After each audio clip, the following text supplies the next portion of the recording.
2 years ago, I ran into Marissa Meyer at TED, and we were talking, and she asked what my next project was. I have this wonderful job where I get to invite my heroes and my peers and some young journalists and send them around the world every year looking at emerging topics.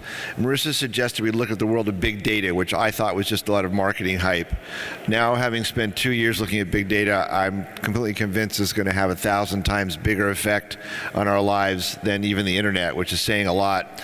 I'm going to share with you now a documentary that's going to be shown in 40 countries later this year. We did a big coffee table book, which we had to self-publish because no publisher thought anyone would be interested in this topic.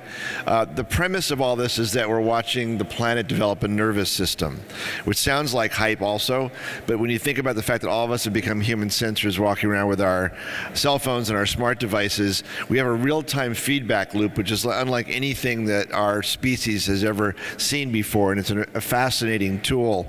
So much of what we're hearing right now is about Edward Snowden and about the dark side of big data, and I'm just as concerned as all of you are about the idea that so far it seems like it's mostly corporations and governments that are really understanding the power of these tools to actually sense what's happening around the planet in real time.